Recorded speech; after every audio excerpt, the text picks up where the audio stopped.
ఇప్పుడు నా సహచర మంత్రివర్యులు ఏదైతే ఈ బీసీ అంశం మీద మొదటి నుంచి పోరాటం చేస్తూ వస్తున్నారో కేబినెట్ లో జరిగిన అంశాన్ని వారు వివరిస్తారు.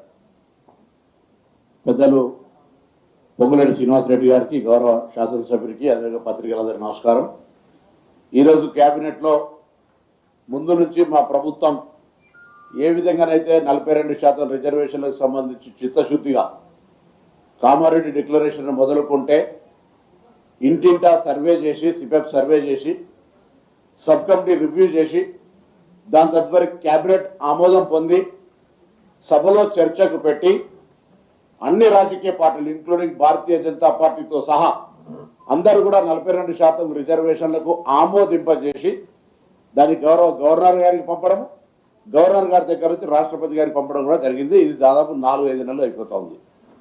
ఈ సందర్భంలో ఒకవైపు ఎన్నికల తేదీ తొందరగా ముగించాలి, సెప్టెంబర్ 30 లోపలని హైకోర్టు ఇస్తున్నటువంటి సూచన కావచ్చు, మేము గతంలో న్యాయపరంగా తీసుకున్నటువంటి నిర్ణయాలు అనేకం కూడా ఉన్నటువంటి పరిస్థితి కావచ్చు, లేదా సభ లోపల ఉన్నటువంటి అన్ని రాజకీయ పార్టీల మూడ్ ఆఫ్ ఎలక్షన్ సంబంధించినటువంటి అభిప్రాయం కావచ్చు, లేదా ఇటీవల మంత్రివర్గం ఉపసంఘంగా డిప్యూటీ చీఫ్ మినిస్టర్ గారికి మేమంతా కూడా కలిసి చాలా మంది న్యాయ కోవిదులను కలిసి చర్చించినటువంటి అంశం కావచ్చు, అన్ని పరిగణనలోకి తీసుకొని 42% ఎన్నికలు నిర్వహించాలి.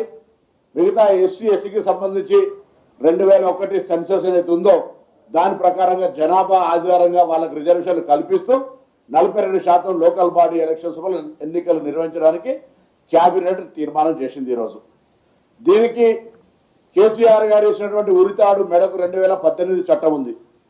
50% దాటాతో ఎవరు కూడా అడగలే. ఇప్పుడు కూడా మేము ఎంత శాతం ఇస్తాం అనేటువంటిది స్థానిక సంస్థల ఎన్నికలకు రాష్ట్ర ప్రభుత్వాలకు సంబంధించినటువంటి అనేక కోర్టుల్లో అనేక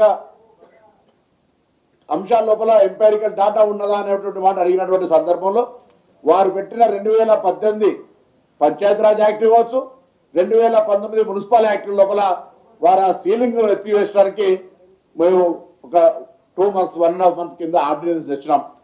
ఆర్డినెన్స్ ఎప్పుడు కానీ సభ ప్రారంభం కాగానే చర్చకు దాని లోపల బిల్లుగా మారేటువంటి ఆనవాయితీ దానికి ఒక ప్రొసీజర్.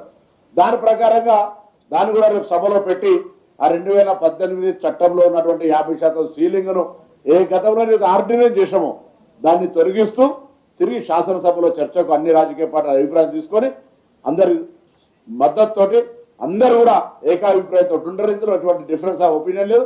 ఈ తెలంగాణలో పంచాయతీరాజ్ ఎన్నికలు జరగాల్సిందే, పంచాయతీరాజ్ ఎన్నికలకు సంబంధించినటువంటి 42% రిజర్వేషన్లతో జరగాల్సిందే అనే అభిప్రాయాల మేరకు ప్రభుత్వం ఈ నిర్ణయంతో ముందుకు పోతా ఉంది.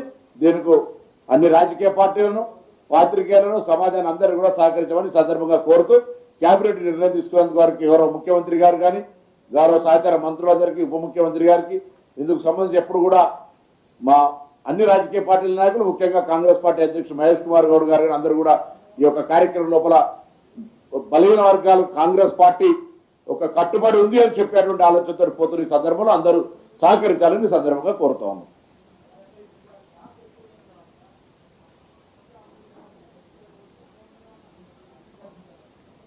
ఇప్పుడు రాజకీయ పార్టీల యొక్క 3 చట్టంలో మేము చేసినటువంటి ప్రక్రియ, సభలో తీసుకున్నటువంటి నిర్ణయాలు ఇలా రకరకాల చర్చించిన తర్వాత దానికి సంబంధించి అన్ని కులంకషంగా చర్చ చేసిన తర్వాత తీసుకున్న నిర్ణయం. ఎక్కడ అడ్డంకులు ఉంటాయని అనుకుంటలేం. సాఫీగా 42%తో రిజర్వేషన్లు జరుగుతాయి, ఎన్నికలు జరిగితే మీరు మాకు సహకరించాలని కోరుతా ఉన్నాం. చట్టం చేయనే చేసినాం కదా, మళ్ళా దాని వాట్ ఈస్ ది డిఫరెన్స్ చెప్పు ఫస్ట్. అరే చెప్పు, నువ్వేం సపోర్ట్ చేస్తావు అని ఇద్దరు కూడా అడుగుతున్నా ప్రశ్న. అరే గవర్నమెంట్ చెప్తుందా మీరు ఏది క్లారిటీ? ఎన్నికలకు పోతున్నావు అని చెప్పినాక ఎట్లా క్లారిటీ రేపటిదాకా 42%తో పోతా ఉన్నావు. మిత్రులకు చెప్పేది మా అన్న చెప్పినట్లు చాలా క్లారిటీ ఉంది. ఇక్కడ ఈరోజు కేబినెట్ లో ఏదైతే 42% బీసీ సోదరులకు ఇచ్చే దాంతో అదే రకంగా ఎస్సీ ఎస్టీ సోదరులకు ఇచ్చేది కలిపి గవర్నమెంట్ క్లియర్గా ఎలక్షన్ పోవడానికి ప్రిపేర్ అయింది.